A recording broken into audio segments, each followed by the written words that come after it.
हाँ, सभी को जय जिनेन्द्र। चलो, बहुत अच्छी। ठीक है, छोटे से मंगलाचरण से हम प्रारंभ करते हैं।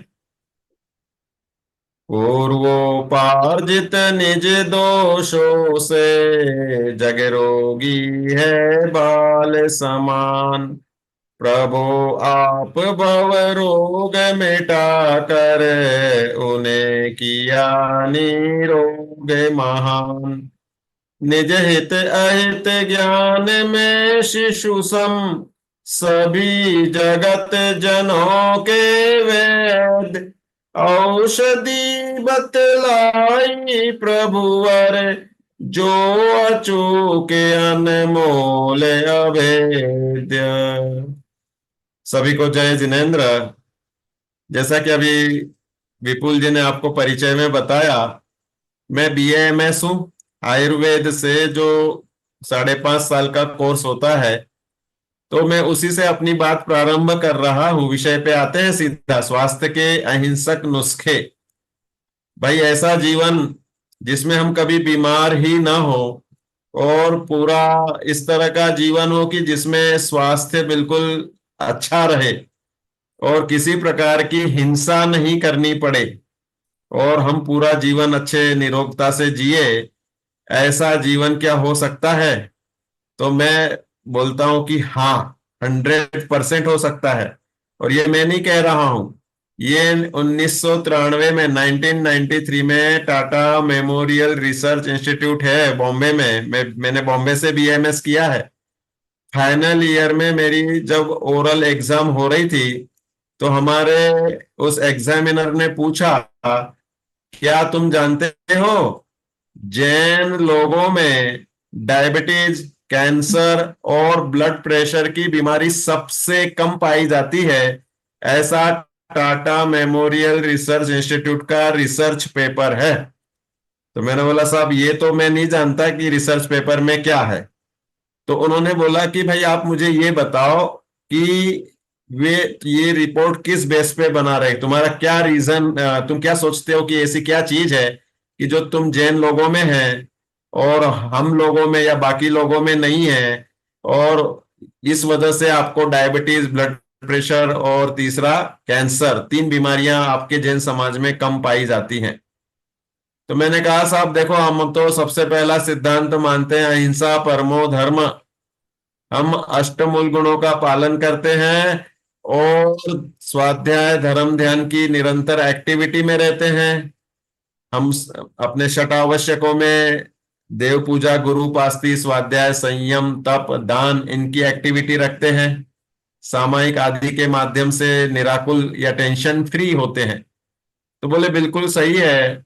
जो तुम लोग कंदमूल नहीं खाते हो और मद्य मांस मधु का त्याग करते हो, 5 औदुंबर फलों का त्याग करते हो, तो इस रूप में इन चीजों से बहुत सारी बीमारियां हम में नहीं होती, जिनमें 3 मुख्य बीमारियां हैं, कैंसर, डायबिटीज और तीसरा ब्लड प्रेशर।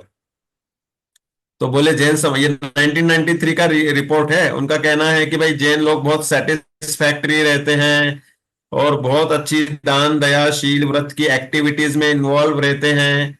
और ये तो टाटा मेमोरियल रिसर्च ने प्रूफ करके उस समय बता दिया था। रिसर्च पेपर में सर्वे करते हैं वो लोग अपने हिसाब से, और अनेक अनेक प्रकार से इंटरव्यूज लेते हैं।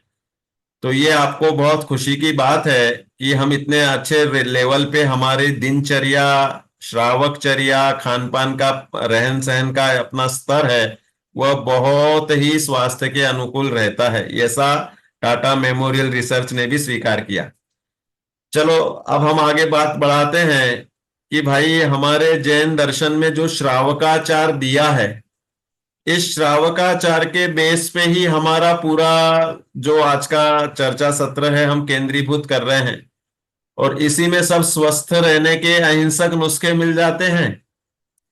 देखो, आज सबसे पहले आपको प्रश्नोत्तर के लिए भी हम समय देंगे, और अभी 20 मिनट 25 मिनट तो मैं विवेचन करूंगा अपना जो टॉपिक है, और उसके बाद में आपको प्रश्न पूछने का पूरा मौका है। और आप बिल्कुल एक्टिवली पार्टिसिपेट करें, खुद की कोई भी समस्या पूछ सकते हैं। स्वास्थ्य संबंधी तो पूरा है ही, इवन श्रावकाचार के संबंध में भी देखो, मैंने जो पीएचडी की है ना, वो जैनिज्म के पंचास्तिकाय संग्रह ग्रंथ पे की है। बाकी आयुर्वेद और जैनिज्म का बहुत जबरदस्त संबंध रहा है। हमारे जैन आचार्य, जैन साधु और बहुत सारे जो रचयिता हैं आयुर्वेद के, वे जैन रहे। और उन्होंने बहुत अच्छे अच्छे सुंदर सुंदर ग्रंथ भी लिखे हैं। तो वो चर्चा तो मैं अभी नहीं करूंगा, नहीं तो लंबा समय हो जाएगा। हम ये बताना चाहते हैं कि अहिंसक पद्धति से जीवन जीने की कला, वो भी परम निरोगी रहकर परम सुखी जीवन जीने की कला, हमें अपने जैन श्रावकाचार से मिलती है। और उस रूप में हम इधर प्रस्तुतिकरण करते हैं। देखो, सबसे पहले बात यह है कि हमें मध्य मास मधु का पूर्ण रूप से त्याग रहता ही रहता है। हमें इसमें पूर्ण रूप शब्द यूज कर रहा हूं। भाई देखो, अब मध्य मास और मधु, इनके डायरेक्ट तो कोई यूज नहीं करता, लेकिन इनके आजकल बहुत सारे छद्म रूप कहो, छिपे हुए रूप आ गए हैं। आपने ई नंबर का सर्च करके एक पूरा सेशन सुन सकते हैं कि भाई ये जो ई नंबर्स होते हैं ना, सब टॉफी बिस्किट, बिस्किट या आइसक्रीम वगैरह जो भी मार्केट के प्रोडक्ट्स होते हैं, इन सब बाजारू चीजों में ई नंबर्स लिखे रहते हैं, जिसमें वो कंटेंट्स के प्रतिनिधि होते हैं। और बहुत सारे ई नंबर्स जो है एनिमल फैट्स हैं, या बोन का समझ लो जिलेटिन है। तो ऐसे अनेक हिंसक सामग्री से, जिसमें समझ लो कि पंचेंद्रिय जीवों का घात होकर के भी डेरिवेशन जिनका किया जाता है, ऐसी चीजों का यूज होता है, लेकिन साक्षात नहीं होता है। और उसको इनडायरेक्ट वे में यूज करते हैं। Emulsifiers, stabiliser, preservatives. तो इसके कारण इनको हरा निशान मिल जाता है। और फिर ई नंबर में वो अपने उस मांसाहारी एनिमल प्रोडक्ट्स से जो कंटेंट्स हो सकते हैं उनको लिखते हैं। आज जो सबसे ज्यादा आपको सर्वेज भी चलते हैं, मैं तो आपको कहता हूं कि आप गूगल सर्च किया करें और उस ई नंबर में जितने भी ये प्रिजर्वेटिव्स, कितने प्रकार के एनिमल चारकोल से बने हुए कलर्स वगैरह डालते हैं, और इनके सबके साइड इफेक्ट्स या लॉन्ग टर्म इफेक्ट्स देखते हैं, तो सबसे बड़ा लिखा रहता है कि कैंसर। आज आप जितने सारे फल खाते हो, वो अनेक प्रकार के कार्बाइड वगैरह ऐसे केमिकल्स से होते हैं। मैं आम के लिए तो मैंगो राइपिंग एजेंट नाम से पकाने के लिए वो मसाला करके बोलते हैं, और आप खुले आम सब कैरी लेते हैं, और वो मसाले की पुड़िया, वो एक पर्टिकुलर पाउच होता है, वो रखते हैं, और एक रात में सभी आम कैरी से आम के रूप में कन्वर्ट हो जाते हैं। और उस जो केमिकल का है उसका लिखा है कि वो कैंसरस कॉज कर सकता है। तो आज हमारे जीवन में इस तरह से बहुत सारी चीजें आ गई हैं। तो मांसाहार जो है, वो पर्टिकुलर उसके डिसएडवांटेजेस बहुत जबरदस्त हैं। और सबसे मेन तो ये है कि सबसे पहले जो शुरुआत होती है इन सब चीजों से, वो हमारे डाइजेस्टिव सिस्टम को ब्लॉक करती, बिगाड़ करती है। हमारा जो एंटीटॉक्सिक करने का काम करता है वो लीवर करता है। आप कोई भी ऐसे ई नंबर वाले तत्व, मांसाहारी तत्व खाते हैं, तो हमारे लीवर को एक्स्ट्रा मेहनत करके उसे डिटॉक्सिफिकेशन करना पड़ता है। और उसके कारण फिर वह हेवी, उसमें फिर फैटी लीवर होना, फंक्शंस में डिफॉर्मिटी होना, चेंजेस होना, ये सब चीजें होती हैं। इसलिए ये बाजारू चीजें जिनमें इतनी सारी प्रिजर्वेटिव्स और ये सब मांसाहारी तत्वों से बनी हुई चीजें यूज होती हैं, उनको हमें यूज नहीं करना चाहिए। मद्य हो गया, मद्य में भी यही है कि फर्मेंटेटेड, ये जितनी भी शराब होती हैं, ये सब बैक्टीरियल ग्रोथ होती है। और धीरे धीरे इनका एक लेवल तक तो शरीर पचा लेता है, लेकिन इससे आगे जाने के बाद में ये हानिकारक बैक्टीरियाओं में कन्वर्ट होते हैं। और जैसे कि हमने बताया कि दारू, ये शराब पीने वाले भी लीवर फंक्शन डैमेज, क्यों? क्योंकि एंटीटॉक्सिसिटी, जो जहर आप ले रहे हैं उसको डिटॉक्सिफिकेशन करने का मेन काम लीवर ही करता है। इससे हो गया। तीसरा, मधु, शहद। शहद में भी यही सब उसमें मतलब समझ लो कि मधुमक्खी के सलाइवा के पार्टिकल्स, उसमें होने वाले बैक्टीरिया ग्रोथ। और भी शहद में समझ लो कि बहुत बार तो उनके छत्तों से निकालते वक्त बहुत सी मधुमक्खियों को भी उसमें पीस देते हैं, या वो उसमें मरती हैं और उनका रस निकल आता है। तो इस रूप में वह भी कंटेमिनेटेड होता ही होता है। भले उसमें मैक्सिमम बैक्टीरिया नॉन मतलब हानिकारक नहीं होते, लेकिन बहुत से बैक्टीरिया आगे चल के हानिकारक होते हैं। और ये मध्य मास मधु की इनके टेंडेंसी के कारण ही हमारे शरीर में ये abnormal growth of tissue, that is cancer, इसकी टेंडेंसी बनती है। तो हमारे ये मध्य मास मधु का त्याग हमें बहुत सारी बीमारियों से बचा लेता है। जो हम ये कंदमूल वगैरह नहीं खाते हैं या बाहरी चीजों से बचते हैं, इनसे भी हमारे डाइजेशन की, देखो सबसे पहला सिद्धांत आयुर्वेद का यह है कि रोगा सर्वेपि मंदेग्नौ सुतराम उदरानी च। सब रोगों की जड़ पेट खराब होना है। और उसमें भी खास करके पेट खराब होने के बाद मंदाग्नि, मतलब जो भूख लगने की टेंडेंसी वो कम होने लगती है। और फिर भी यह खाना तो छोड़ेगा नहीं, चाहे भूख लगे चाहे नहीं लगे। तो जो कुछ खाएगा वह लीवर डैमेज करेगा, लीवर फैटी होएगा। फिर उसके बाद में ये धीरे धीरे हार्ट में जो इनडाइजेस्टेड और सेमी डाइजेस्टेड पार्टिकल्स जाएंगे आहार रस से ब्लड में मिक्स होके, तो वो धीरे धीरे जॉइंट पेन, गठिया वगैरह। और अगर वो फ्लो होता है तो ब्लड प्रेशर, अगर आपको जैसे टेंडेंसी है कि बहुत सारे लोगों की नमक ज्यादा खाने की टेंडेंसी होती, तो उसका तो साक्षात दिखता ही है कि धड़कनें तेज हो जाती है और बीपी बढ़ने लगता है। तो ये डाइजेशन की टेंडेंसी धीरे धीरे बदल करके आपके ब्लड सर्कुलेटरी सिस्टम पे असर डालेगी। ये नर्वस सिस्टम पे गठिया वगैरह होने लग जाएंगे। धीरे धीरे ये आपका जो समझ लो कि न्यूट्रिशनल बैलेंस है, विटामिन बी 12, ये दो चीजें के बारे में भी हम बहुत अच्छे से जानकारी देंगे अभी आपको। तो ये सब बैलेंस धीरे धीरे घटने लगता है, क्योंकि ये खाने पीने में जिनके इसमें ये कंदमूल प्लस नॉनवेज ज्यादा आता है, मध्य मांस मधु और बाजारू चीजें, इनके निमित्त से ये पेट खराब होकर के बीमारियां शुरू होती है। और फिर किडनी के ऊपर भी असर आना, बीपी की टेंडेंसी होगी तो किडनी भी खराब होगी। और फिर अगर स्ट्रेसफुल लाइफ हो, देखो ये दूसरा तत्व हमारा है शट आवश्यक वाला। आज जो आप रोज मंदिर जाते हो और स्ट्रेस फ्री होते हो भगवान के दर्शन करने से, उनके निमित्त से अपने आत्म स्वरूप को, अपनी आत्मा की पहचान की वांछा होकर के हम जानते हैं कि शरीर आदि के सब क्षणभंगुर है, तो हम इतने आसक्त नहीं होते जैसे बाकी लोग कुछ भी खा करके हेल्थ बनाना चाहते साहब। तो हमें समझ में आ जाता है कि भाई अपने कर्मों के अनुसार यह मिला हुआ शरीर है जो दुबला है, कितना भी घी में डालो वो मोटा नहीं हो पाता है। और बहुत से मोटे होते हैं, कितने भी उनको परहेज कराओ, कितनी भी उनको औषधि दो, दौड़ दौड़ के अनेक किलोमीटर कर लेते हैं, लेकिन हेल्थ फिर भी वजन कम नहीं होता। तो ये सब टेंडेंसी सिखाती है। अभी आपको लेटेस्ट घटना आपने भरत गांधी की सुनी होगी, अहमदाबाद।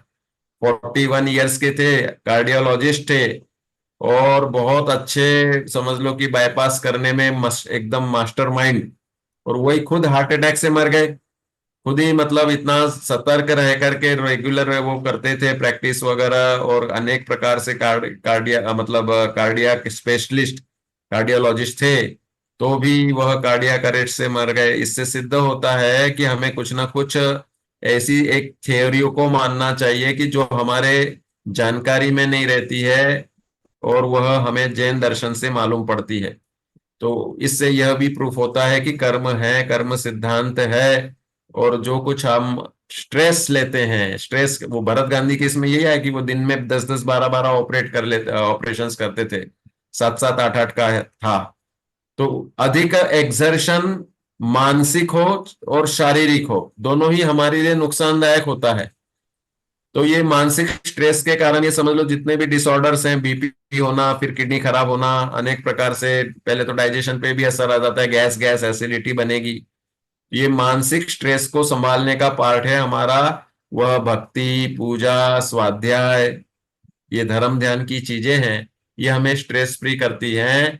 तो ये हमारे स्वस्थ रहने का पहला नुस्खा है कि जो हमारे जैन दर्शन में श्रावकाचार बताया उस अनुसार अपनी लाइफस्टाइल सेट करनी चाहिए।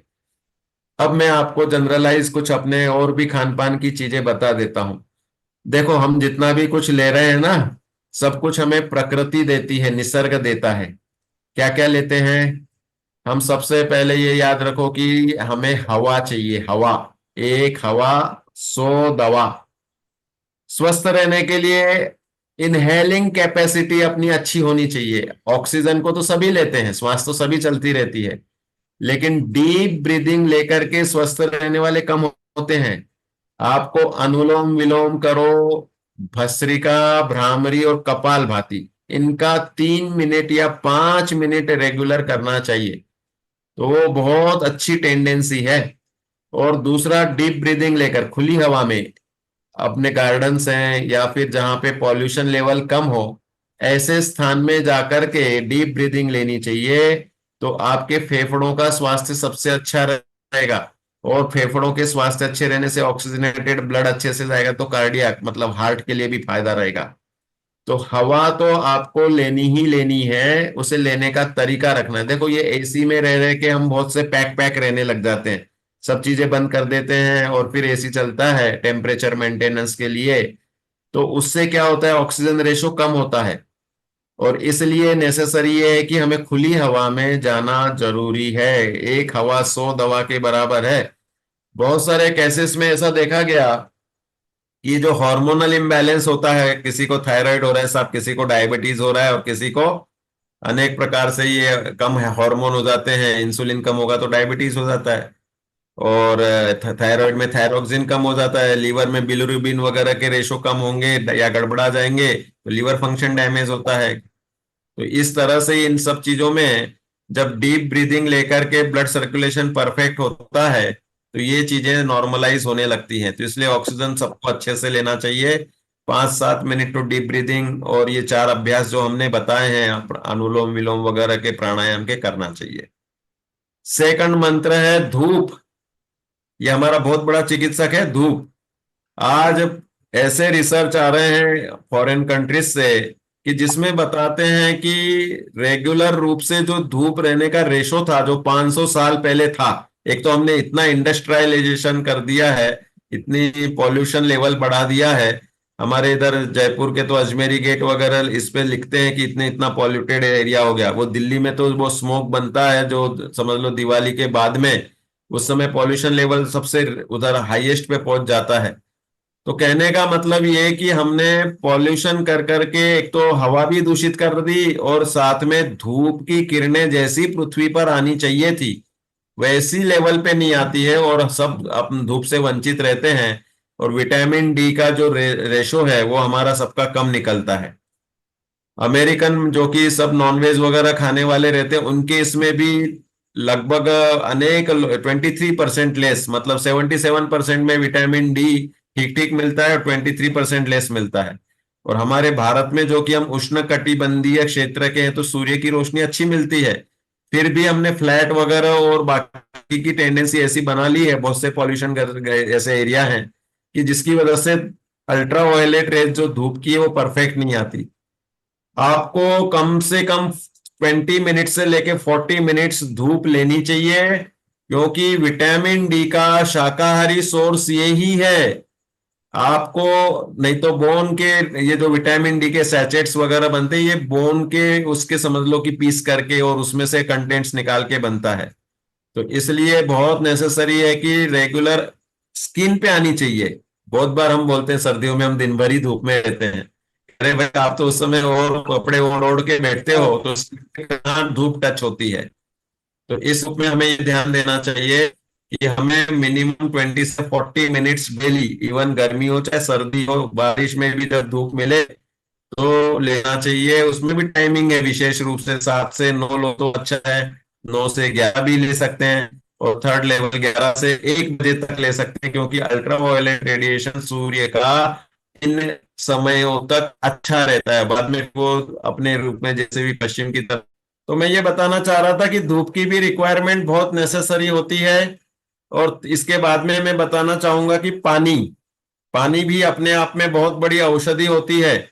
इस पानी के माध्यम से पर्टिकुलर एरिया वाइज हम सबका अगर सर्वे करें तो उसमें मिनरल्स जो पानी में रहते हैं वो काफी अच्छे लेवल पे होते हैं। बोरिंग का पानी सबसे श्रेष्ठ है। अब हालांकि ये हो जाता है कि लोग आजकल औरो और ये अनेक प्रकार के जो एक्वागार्ड वगैरह से उसमें अल्ट्रावायलेट रेडिएशन से प्यूरिफिकेशन करते हैं, तो उसमें जो एक तो समझ लो जीव हिंसा हो जाती है, अल्ट्रावायलेट रेड से सभी जीव मर जाते हैं। न्यूट्रिशनल वैल्यूज जो मिनरल्स की रहती है वो सब निकल जाती है। इसलिए पानी छान के पीना, और उसकी पानी को साथ में छानने के बाद जीवानी भी दे देना, तो आपके मन में जो दया का परिणाम रहता है वह भी पॉजिटिव असर डालता है बॉडी पे। देखो एक ये साइकोलॉजिकल बहुत बड़ा फैक्ट है कि हम जैसा सोचते हैं, जैसा विचारते हैं, वैसा अपने बॉडी पे बहुत अच्छा पॉजिटिव या निगेटिव असर आता है। तो अगर आप दया के परिणाम से, श्रावकाचार के परिणाम से रहते हैं, दूसरों का भला करने की बुद्धि से जीते हैं, तो उस रूप में आपके नियम से बहुत अच्छे पॉजिटिव हॉर्मोन्स अच्छे होते हैं। देखो हैप्पी हॉर्मोन्स बोला जाता है, ये सेरोटोनिन, डोपामाइन अपने ये ब्रेन में जो होते हैं, ये हमें खुशी का एहसास कराते हैं। जब हम भक्ति करते हैं या किसी को मदद करते हैं या किसी प्रकार से दया पालते हैं, तो इनका डेरिवेशन बहुत अच्छा होता है, और इनका अपने बॉडी में ये खुशी देने वाले हॉर्मोन्स ये बॉडी में रहेंगे, तो नियम से बहुत अच्छे से हमें उसमें खुशी मिलेगी, और सुख मतलब सेटिस्फैक्शन भी रहेगा, तो स्वस्थता भी रहती है। तो मेंटल पीस भी बहुत नेसेसरी है। तो इस रूप में हमें जरूरी है कि हम अपने एक्टिविटीज में इन चीजों का ध्यान रखें। पानी का, तो पानी भी हमने आपको जैसे बताया कि फिल्टर करके लेना सफिशिएंट है। किसी को बॉइल्ड लेना है तो लीजिए, कोई दिक्कत नहीं है। लेकिन ये औरो एक्वागार्ड का हम बिल्कुल भी सपोर्ट या किसी भी तरह से अनुमोदन नहीं करते। इसके बाद में जो रही बात कि हमारे खाने पीने की हैबिट्स कैसी रखें साहब, हम ऐसा खाएं पिए कि जिससे परफेक्ट रहें। इसके लिए आपको हमारी ऋतुचर्या के कुछ वीडियोस देखने चाहिए। जो मेरा चैनल है डॉक्टर दीपक जैन वैद्य यूट्यूब पर, आप उस पे देख सकते हैं कि हर ऋतु में अलग अलग स्टाइल में लाइफ जीनी चाहिए। ऐसा नहीं कि एक पैटर्न बन गया साहब, हम तो जैसे लोग कहते हैं कि सुबह उठने के बाद, अब हम पहले तो इसको रिपेयर करते हैं, सुबह उठने के बाद नहीं, सूर्योदय के आफ्टर 48 मिनट 50 मिनट, 1 घंटे बाद आपको 2 ग्लास पानी पीना है, और उसमें नींबू को रस को लेना है, वो भी वार्म वाटर पीना है, ठंडा पानी नहीं पीना है। अब लोग इसको 4 बजे उठते हैं तो 4 बजे पीने की आदत डाल देते हैं। देखो अपनी जो बॉडी होती है, ये एक समझ लो कि जैसी हैबिट्स देंगे वैसा बन जाएगा। हमारे बहुत सारे भाई ऐसे हैं कि जो 6 बजे के बाद पानी भी नहीं पीते, और सुबह मंदिर से आने के बाद 9 बजे, 9:30 बजे तक वैसे ही बिल्कुल रहते हैं, और उनकी बॉडी परफेक्ट चलती है। हम तो अपने साधु संतों का उदाहरण देते हैं, एक ही बार भोजन उसी में पानी, और फिर भी फिट और फाइन रहते हैं और बिल्कुल स्वस्थ रहते हैं। तो हम जैसे शरीर को हैबिट देते हैं ना, वैसी अपनी शरीर की टेंडेंसी बन जाती है, और बिल्कुल वैसे हम आराम से अपने उस सभी कर्म करने में सफल रहते हैं। तो यहाँ मैं ये बताना चाह रहा था कि खाने पीने की हैबिट्स हमें ऐसी रखनी चाहिए।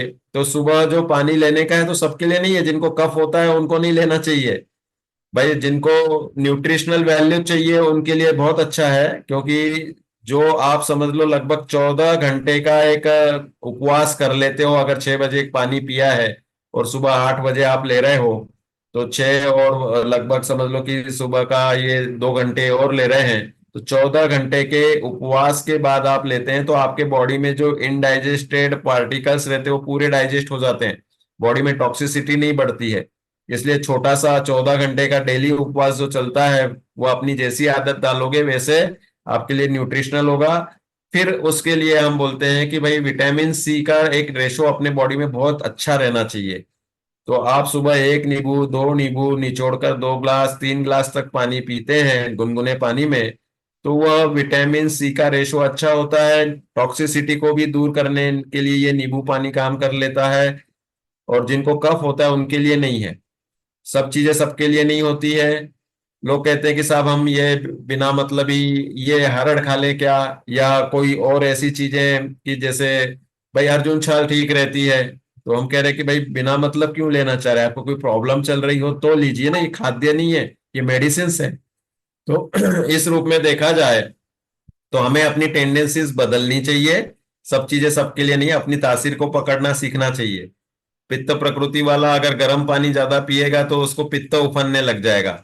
तो इस रूप में हमें ये भी ध्यान रखना चाहिए कि जैसे हम बता रहे हैं कि वो बेनिफिशियल चीजें हैं, लेकिन उसको सबको सूट हो ऐसा नहीं है, लेकिन एक जनरलाइज टेंडेंसी में हम बताते हैं। भोजन दिन में 2 बार करो आप, कोई दिक्कत नहीं है। बहुत से लोगों को एसिडिटी गैसेस होती है, उनको हम कहते हैं इकट्ठा नहीं खाओ, गैप करके खाइए। तो मिनिमम एक बार मुंह में कुछ डालते हैं तो 2.5 से 3 घंटे वह पूरा डाइजेस्टिव सिस्टम में जाकर के पचता है। बहुत से लोगों को 6-6 घंटे में भोजन पचता है। तो इस रूप में हमें बार बार मुंह में नहीं डालना है। एक बार खाया है, ढंग से खा लिया, लिमिट में खाया, और उसके बाद में 2.5-3 घंटे उसे पचने का मौका देना चाहिए। हम लोगों को बोलते हैं ड्राई फ्रूट्स को रेगुलर यूज कीजिए आप। 6-8 बादाम भिगा करके रेगुलर लीजिए। अखरोट गिरी अभी बरसात और गर्मियों में भिगा के लीजिए। ब्रेन के लिए अखरोट गिरी नेसेसरी है। शाकाहारियों के लिए विटामिन ई का सोर्स है अखरोट गिरी। तो इस रूप में बहुत अच्छे से इसका सेवन कीजिए। मुनक्के, जिनका खास करके हीमोग्लोबिन कम रहता है, उनके लिए 25-25, 30-30 मुनक्के रेगुलर यूज करनी चाहिए। आप भिगा के भी कर सकते हैं, या घी में थोड़ा सेक करके उसको बीज निकाल के उसको वैसे भी यूज कर सकते हैं। मुनक्के बीज सद भी खा सकते हैं आप, बीज के साथ खाएंगे, एंटी एजिंग प्रॉपर्टीज पाई जाती है मुनक्के के बीज में। तो ये सुबह हमें छोटा सा एक नाश्ता बना लेना चाहिए। तो ड्राई फ्रूट्स भी होने चाहिए, 2 केले ले लीजिए आप। दूध आपके इधर, ये दूध के मामले में भी आपको ध्यान रखना चाहिए कि जितना जल्दी दुहा हुआ दूध रहेगा उसमें पौष्टिकता, और जैनिज्म के हिसाब से तो अपन अहिंसा के रूप में भी बोलते हैं, बाद में उसमें बैक्टीरियल ग्रोथ बहुत ज्यादा होती है। इसलिए तुरंत का दुहा हुआ दूध लेना चाहिए, 48 मिनट्स के पहले उसे गर्म कर लें, और बिल्कुल वह आपके लिए बेनिफिशियल रहेगा। दोपहर में भोजन लीजिए आप। भोजन में अपने सभी जो भी रेगुलर आपका डाइट है वो बिल्कुल ले सकते हैं। जैन डाइट आपने अपना चैनल का ही नया समझ लो इसका नाम रखा है। तो जैन डाइट में पूरा ये है कि पूरा अपना शाकाहारी है, इसके सिवाय श्रावकाचार के अनुकूल है। तो वह ऋतु के अनुसार उसमें सब चीजें चाहिए। गर्मियों में पतली चीजें चाहिए जिसमें पानी का रेशो अच्छा हो, और सर्दियों में थोड़ा पानी का रेशो कम भी हो तो कोई टेंशन नहीं है। बरसात में पानी का रेशो कम करना पड़ेगा। और खटाई वगैरह है जो ये बरसात में हम रिकमेंड नहीं करते, कहते हैं कि कम खाइए। इस तरह से हमें उसको सेट करना चाहिए। और शाम के समय का भोजन सूर्यास्त के पूर्व लेना जरूरी है, हल्का लेना चाहिए।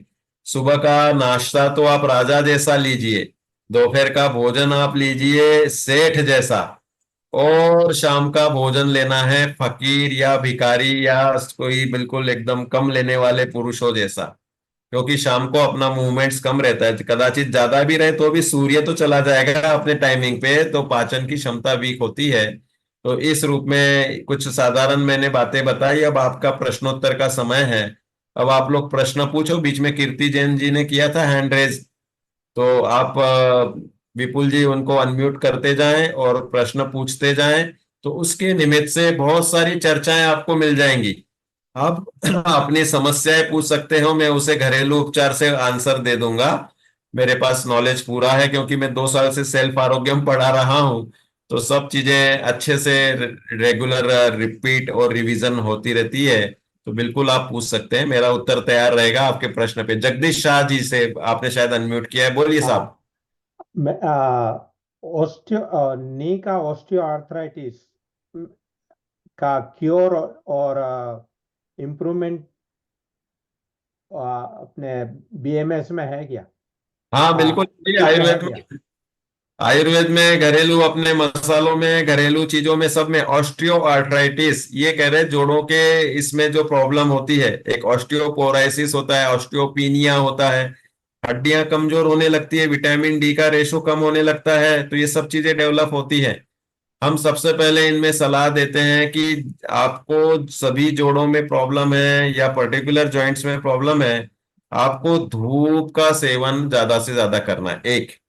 सेकंड, एक्सरसाइज, आसन, जो भी जॉइंट्स में प्रॉब्लम है उसके लिए फिजियोथेरेपी से आपको रेगुलर एक्सरसाइज करना है। इवन पैरालिसिस हो गया हो जिनको, उनके लिए भी हम यही बोलते हैं कि कुछ ना कुछ फिजियोथेरेपी के माध्यम से उनको एक्सरसाइज कराते हैं। तीसरा है मालिश। मालिश करने से अपने जो मसल्स हैं, लिगामेंट्स, टेंडन्स है, इनमें एक पर्टिकुलर टोन आ जाता है। चौथा है स्वेदन। स्वेदन मतलब सिकाई। पर्टिकुलर टाइप से आपको, जैसे खास करके हम रिकमेंड करते हैं कि भाई गर्म पानी में पैर रख दो, तो वह उसमें क्या डालना है साथ में, मैग्नीशियम सल्फेट डाल लो या सिंपल सोडियम क्लोराइड मतलब नमक डाल लीजिए। तो वह पर्टिकुलर सॉल्ट भी हमारे स्किन के माध्यम से एब्सॉर्ब होकर नसों को लूज करेगा, रिलैक्स करेगा। एज के अनुसार हमारी जो नसें रहती है वो श्रंकन होती रहती है। तो इस रूप में ये 4-5 चीजें तो करना है। फिर हम आपको घरेलू चीजें बता रहे साहब। ऑस्टियोआर्थराइटिस के लिए नंबर 1 काम करेगा अलसी, फ्लेक्ससीड, मेथी दाना। ये भी बहुत अच्छे से काम करेगा। आप इनका चूर्ण बनाकर एक एक 1.5-1.5 चम्मच की मात्रा में ही नहीं लेना है। आपको इमीडिएट असर चाहिए तो हम बोलते हैं मेथी दाना के तो बना लो लड्डू, जिसमें कम से कम 30-40 ग्राम का लड्डू बनता है छोटा। तो उतने क्वांटिटी में कंटिन्यूएशन में जाएगी। अलसी की बनानी है बर्फी, तो अलसी को पीस करके सेक करके उसमें शक्कर की चाशनी वगैरह बना के लगभग 20-30 ग्राम की बर्फी बन जाएगी। तो वह आपकी क्वांटिटी अच्छी चाहिए। लोग घरेलू उपचार तो करते हैं। हमने पूछा किसी से कि भाई आपको मुनक्के खाने कहा था, बोले खा रही हूँ ना, मैं 5-6 खाती हूँ। मैंने बोला भाई 5-6 तो आपके लिए बहुत कम हो गए, आपको 30-40 खानी चाहिए। जब किसी ने जिस चीज की सलाह दी तो क्वांटिटी अच्छी खानी चाहिए। तो जगदीश जी साहब, ये चीजें आपकी घरेलू अच्छा काम करेंगी। और बिल्कुल एक्सरसाइज और ये जो हमने मालिश वगैरह जो चारों चीजें बताई, बिल्कुल आप करिए, लाभ मिलेगा। ठीक है। हाँ जी, पूनम जी जी पूछिए। जितेंद्र सर। जी सर। ओके। हाँ जी, कौन बोल रहे थे, बोलिए। पूनम जी को आपने पूनम जी जी जी जी सर, जय जिनेन्द्र सर। सर हाँ मेरे बोलिए। दांतों में ईचिंग है सर, करीब 5 to 6 years हो गए हैं। डॉक्टर को प्रॉब्लम समझ में नहीं आ रही, कुछ टाइम के लिए आराम मिलता है। वैसे कुछ नहीं है दांतों में, कोई पायरिया नहीं है, कोई कैविटी नहीं है, बस ये फ्रंट के दांतों में ना ईचिंग रहती है। दांतों में इचिंग की सेंसिटिविटी होती है, पानी ठंडा पानी गर्म पानी लगता है, ये हो रहा है नहीं या सर, वो खुजली नहीं जैसा? लगता सर। क्या ठंडा खुज गर्म नहीं लगता सर, बस ईचिंग है गम्स में, मतलब अच्छा, यहाँ पे अंदर। कैसे इचिंग करती फिर? आप उंगली से खुजाती रहती हैं ऐसा? टंग अपने आप लगती है सर, उसको फिर रोकती हूँ मैं, क्योंकि अंदर फिर ऐसा लगता है जैसे जख्म बन गया हो, अगर टंग टच होती रहती है अंदर उसमें। अच्छा अच्छा अच्छा। ये तो पर्टिकुलर टाइप का फंगल इन्फेक्शन होने के कारण इस टाइप की टेंडेंसी होती है। आप एक काम करना ना, बहुत ही कम क्वांटिटी में फिटकरी लेना और जी थोड़ी सी हल्दी लेना। तो इसको गुनगुने पानी में डाल के और गार्गलिंग करना, तो जो माइन्यूट फंगल इन्फेक्शन होगा वो डिसॉल्व हो जाएगा आपका। तो उससे फिर ठीक ये इचिंग वगैरह नहीं होगी, और जो भी मतलब उधर खुजली जैसा लग रहा है आपको, वो बिल्कुल हो जाएगा कवर। ठीक है। ठीक है इस सर, तरह। Thank you. हाँ सर, मैं ये पूछना चाहती थी कि आपने बताया कि अपनी प्रकृति को पहचानना चाहिए। वो कैसे पता चलता है? जनरल क्वेश्चन है, वेरी ये मेरे गुड। को समझ में नहीं आता, कई बार होता है। अभी भी हाँ, मेरे को लगा कि आप हंसेंगे कि इतना नहीं समझ में आता है क्या, नहीं पर नहीं मेरे नहीं, मन में एक अरे क्वेश्चन है सर। बिल्कुल बिल्कुल, प्रकृति पहचानना तो बहुत बड़ा पढ़ाई का हिस्सा होता है, लेकिन फिर भी हम हाँ जजमेंट कर सकते हैं। देखो मैं हाँ मोटे सर। मोटे लक्षण बता रहा हूँ आपको कि भाई जैसे किसी को बार बार यस। जुकाम खांसी हो रही हो, ठंडक लग रही हो, तो हम कहते हैं कि उसकी तासीर कफ की है। जिसको बार बार अच्छी भूख लगती है, पेट में जलन हो जाती है, गर्मी चढ़ती है बार बार, तो समझ लो उसकी तासीर पित्त की है। और इसके सिवाय जिसको गैसेस ओके। एसिडिटी बन जाती है बहुत बार, या समझ लो कि हाथ पैरों में दर्द कभी हो जाता है, तो ये वायु की तासीर के कारण होता है। ये वात प्रकृति की निशानी है। तो इस तरह से हमें थोड़े थोड़े आप लक्षणों कर से खुद दीजिए को खुद सर। फील। सर, आवाज बहुत डिस्टर्ब हो गई थी, तो आप रिपीट कर दीजिए प्लीज। हाँ, मैं रिपीट कर देता हूं कि भाई हमें कुछ लक्षणों से हमें अपनी पहचान करनी पड़ेगी कि हमें क्या सूट होता है, क्या खाने पीने में बराबर सेट होता है, हमें क्या गर्मी से तकलीफ होती है तो हमारी पित्त की तासीर है, अगर थोड़े से में हमें जुकाम कफ वगैरह हो जाता है तो कफ की तासीर है, और जोड़ों में दर्द वगैरह रहता है या किसी प्रकार से बार बार गैसेस वगैरह बनने की, पेट फूलने की समस्या है तो वायु की तासीर है। ऐसे लक्षणों से हमें पहचानना चाहिए। हम खाते पीते हैं तो हमें खुद को स्टडी करनी चाहिए कि कभी हमने ये खाया था तो आप देखो हमें सूट नहीं हुआ, तकलीफ हो गई। इस तरह से हमें उसको पकड़ना सीखना चाहिए। हाँ जी, नेक्स्ट। तासीर रहती है हर मनुष्य में, हाँ मतलब वात पित्त कफ में से एक न एक तो रहती ही है। हाँ देखो, ये स्वाभाविक है, वात पित्त कफ की प्रकृति सब में होती ही होती है। और जो जिसकी तासीर होती है उसके अनुसार उसके लक्षण होते हैं, उसकी बॉडी उस रूप में बनती है। ये डायग्नोस्टिक पद्धति है आयुर्वेद की, कि हम बोलेंगे कि आपको वायु का विकार है, आपकी पित्त की तासीर है और वायु का विकार हो गया, तो उस रूप से औषधि योजना या उसको सलाह दी जाती है।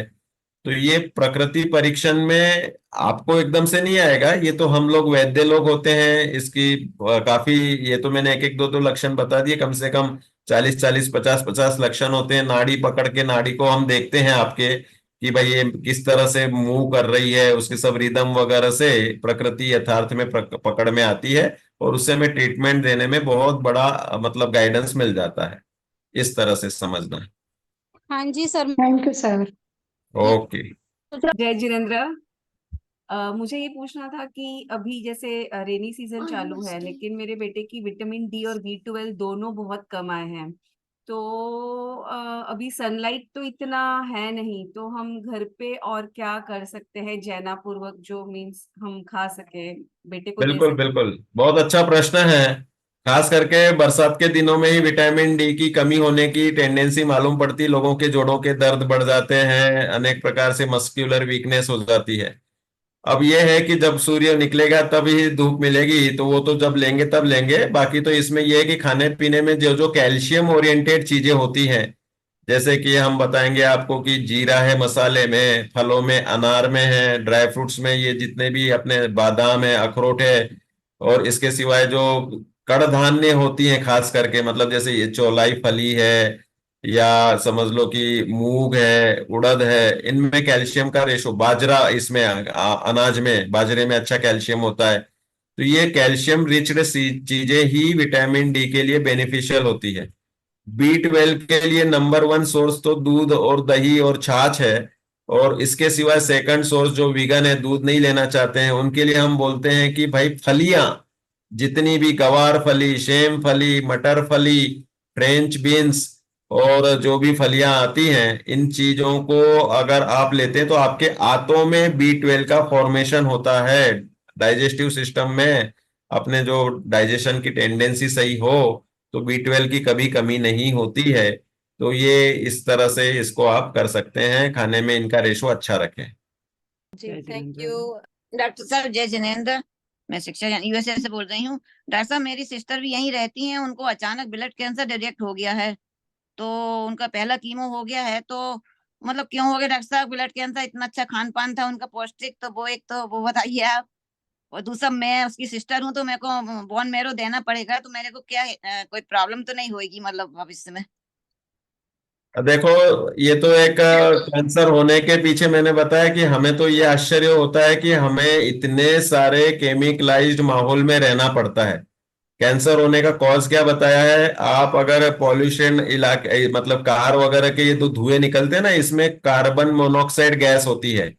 सब्जियां वगैरह तो कार्बाइड वगैरह में आती, चलो आप तो समझ लो बहुत संभाल के ले रहे हैं। इसके सिवाय आपके जो बर्तन धुलते हैं विम पाउडर या किसी से भी, ये भी बहुत बड़े बड़े पावरफुल केमिकल होते हैं, जो पूरा कितने बार भी धो लो तो भी कुछ ना कुछ पार्टिकल्स रह जाते हैं। इसके सिवाय जो स्ट्रेस है मानसिक, किसी ने कुछ बोला और हमें मन में लगा के रखा है, तो जो मन में लगा के रख रहे हैं उसके कारण इम्यूनिटी कमजोर होती जाती है।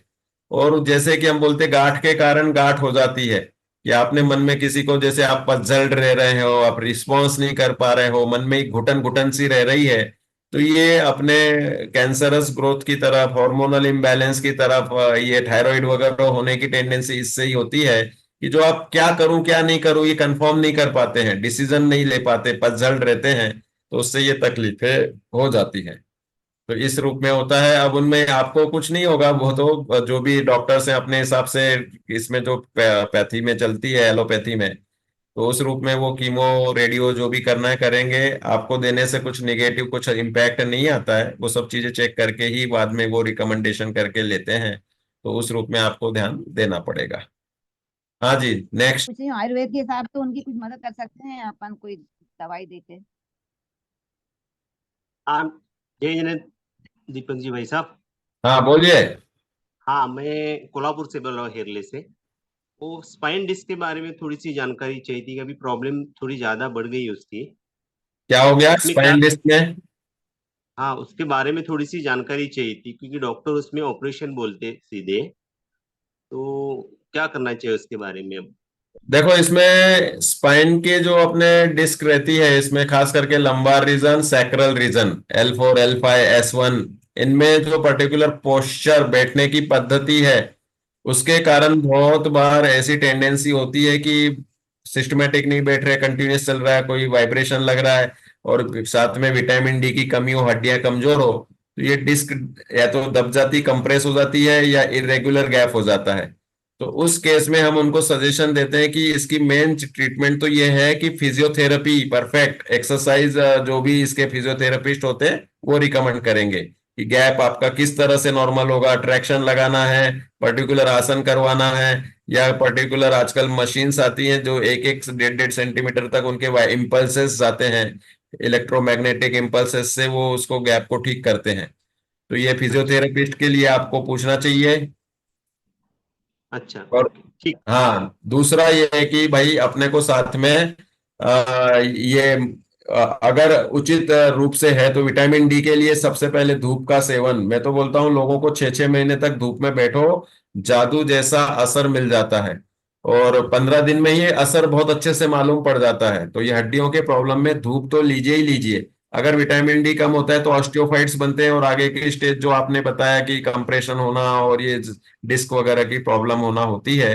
तो इसलिए ये धूप का सेवन करिए। और बाकी जो हमने बताया, मेथी दाना है, अलसी है, ये अच्छे रिच सोर्स होते हैं। फिर तो औषधि का पार्ट आ जाता है बाकी की, हमारे इसमें जो गुग्गुल कल्प बनते हैं आयुर्वेद में, योगराज गुग्गुल, सिंहनाथ गुग्गुल वगैरह, ये दिए जाते हैं, लेकिन उसके पहले पेशेंट का चेक करना जरूरी होता है। तो इस रूप में चिकित्सा चलती है। हाँ जी, जय नेक्स्ट। जय जिनेंद्र पंडित जी, हम्म। मुझे ना एक्चुअली पीरियड्स में बहुत स्टमक पेन होता है। मतलब मैं कोई सी भी दवाई ले लूं कोई असर नहीं करती है, तो इसका क्या इलाज है? देखो, अब पर्टिकुलर हार्मोनल इम्बैलेंस होने के कारण ये पेन की टेंडेंसी ज्यादा हो जाती है बहुत सारे लोगों को। किसी को छोटा सा मरोड़ आकर के बराबर हो जाते, किसी को कुछ भी पेन नहीं होता है। तो ये एक तो इसका संबंध 2-3 रूप से होता है। एक तो साइकोलॉजिकल, अगर आप स्ट्रेस लेती हैं तो वो थोड़ा कम करिए। दूसरा ये कि खाने पीने में आपको हीमोग्लोबिन मतलब बढ़ाने वाली चीजें, तो जैसे मुनक्के हैं, अनार का रस है, ये अलसी में भी आयरन अच्छा है, तो इन चीजों का प्रयोग करिए। तो आपका एक इम्यूनिटी लेवल बढ़ेगा, सहनशीलता बढ़ेगी, तो आपको जो तकलीफ होती है वह मतलब उससे धीरे धीरे रेसिस्ट हो जाएगी, कम हो जाएगी। तो ये करना होगा। बाकी तो फिर इसमें मेडिसिनल साइड होती है, वो आपकी केस हिस्ट्री वगैरह डिटेल समझने के बाद आपको बता सकेंगे। और ठीक एक और है। क्वेश्चन है कि जैसे मुझे हर टाइम बहुत कफ रहता है, तो क्या करें मतलब? कफ के लिए हम बताते हैं स्पेशल कि भाई घरेलू में सौंठ, गुड़, काली मिर्च और हल्दी, ये 4 चीजें हैं। इसमें गुड़ तो 5 हिस्सा लेना है, सौंठ 1 हिस्सा लेना है, हल्दी 2 हिस्से लेनी है, और काली मिर्च तो नॉमिनल 1। तो ये 5 ग्राम का आप गोला बना करके, और इसको अगर कम से कम 7 दिन तक सुबह दोपहर शाम, अगर ज्यादा तकलीफ है तो, और नहीं तो सुबह शाम लीजिए, आपको उसमें कंट्रोल हो जाएगा, फायदा मिल जाएगा। बढ़िया, thank you so much. Next question Preeti Jain ji पूछिए। जय जिनेंद्र सर, मैं बोलिए। मैं ये पूछ रही थी कि जो आजकल जो फाइब्रॉइड जो हो रहे हैं ना लेडीज को, मैं ये पूछ रही थी, मुझे ना छोटा सा फाइब्रॉइड है, और पहले मुझे फाइब्रॉइड हो गया था, थोड़ा बड़ा हो गया था, तो ऑपरेशन हुआ उसका, ठीक है। और फिर मैं रेगुलर चेकअप होता रहा तो कुछ नहीं था। अभी बस मुझे एक छोटा सा फाइब्रॉइड फिर से आ गया। यूटेरस में? हाँ हाँ जी, यूट्रस में बाहर साइड है। अच्छा। तो हाँ, तो डॉक्टर ने ये बोला है कि बाहर साइड है तो अभी कोई प्रॉब्लम नहीं है, तो कोई दिक्कत नहीं है। लेकिन बट डर ये रहता है कि अगर वो बढ़ने लगा तो तो मतलब मुझे पूछना था कि क्या करें कि चीजें ना हो, खान पान। बिल्कुल बिल्कुल, देखो इसमें गांठ बनने की टेंडेंसी ये खून, चर्बी और मांस की टेंडेंसी से होती है। इसमें तली हुई चीजें, तेल तेल बिल्कुल स्टॉप कर दीजिए आप। और जी दूसरा फिर इसके लिए डिजोल्व करने के लिए, जैसे हमने बताया, एंटीटॉक्सिक नींबू पानी वगैरह का भरपूर सेवन करिए। आयुर्वेद जी में कांचनार गुग्गुल एक स्पेशल इसी की गांठों को डिजोल्व करने की पर्टिकुलर औषधि है, कांचनार करके वनस्पति है, उससे गुग्गुल बनता है, वो काफी अच्छा काम करेगा। इसके अलावा ये फाइब्रॉइड की टेंडेंसी जो होती है वो हार्मोनल इम्बैलेंस के साथ भी होती है। तो ये मल्टीपल रीजंस होते हैं, तो केस हिस्ट्री के हिसाब से फिर वो बाकी औषधि योजना करनी पड़ेगी। और नहीं हो इसके लिए तो ये है कि भाई चिकनाई कम खानी चाहिए, इसके सिवा स्ट्रेस नहीं लेना चाहिए। तीसरा, रेगुलर एक्सरसाइज करिए। चौथा, कपाल भाती, जितना ज्यादा कपाल भाती करेंगे आप 200 300 400 बार भी, तो उतने जल्दी ये ब्लड सर्कुलेशन के साथ में ये फाइब्रॉइड डिसॉल्व होने शुरू हो जाते हैं। तो इस तरह से इसमें एक बार की मतलब इतनी सलाह दे सकते हैं। हाँ जी। जय जिनेंद्र सर, हम्म मैं ये पूछना चाहती हूँ कि क्रिएटिनिन लेवल बढ़ जाए तो क्या वो कम नहीं हो सकता? हो जाता है, किडनी प्रॉब्लम होने के कारण क्रिएटिनिन लेवल बढ़ता रहता है। अब इसमें पर्टिकुलर ये है कि भाई क्रिएटिनिन लेवल आपका कितना लेवल पे पहुंच गया और फिर किस कारण से बढ़ा है, और औषधि से भी। 3.8 तक पहुंच गया है। कितना? 3.8। 3.8 हो गया है, जो 1 के नीचे होना चाहिए।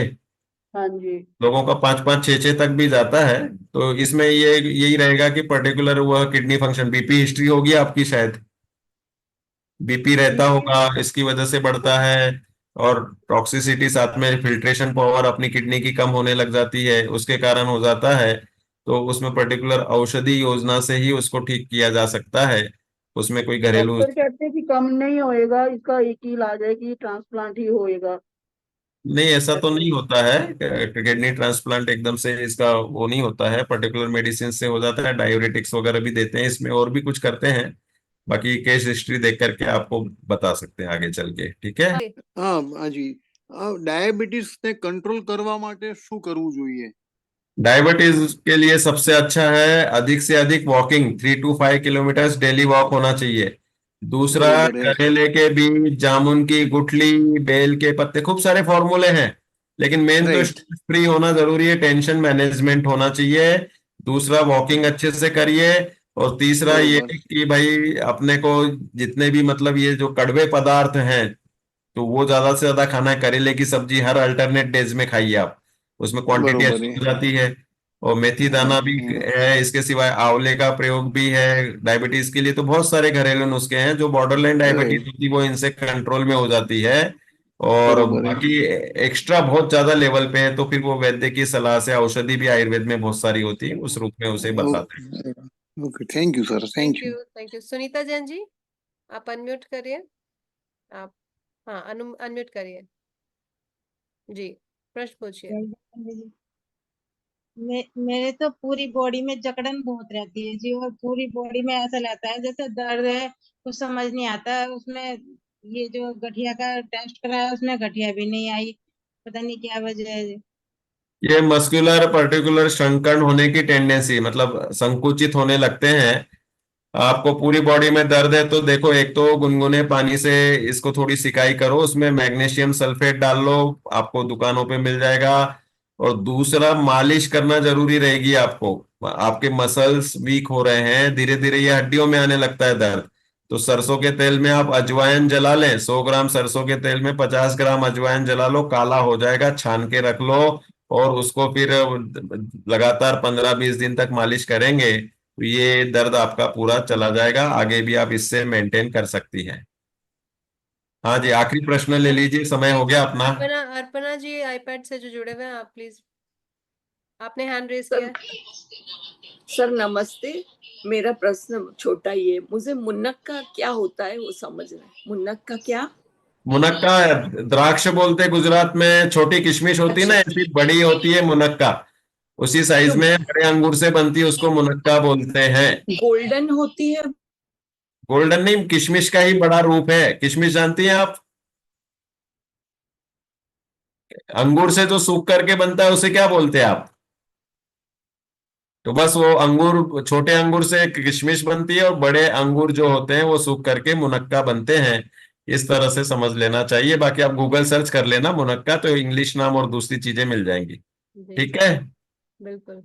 चलो जी। हमारा, हाँ, पूरा समय हो गया है और मुझे दूसरी जगह भी एक लेक्चर लेने जाना है, तो अपन यहाँ पर आप पूरा करें। सभी को बहुत बहुत अच्छा धन्यवाद। हाँ, और जैन और फाउंडेशन, हाँ, हमें बुलाया, इसके लिए मैं आभार तो अभी से बोल देता हूँ।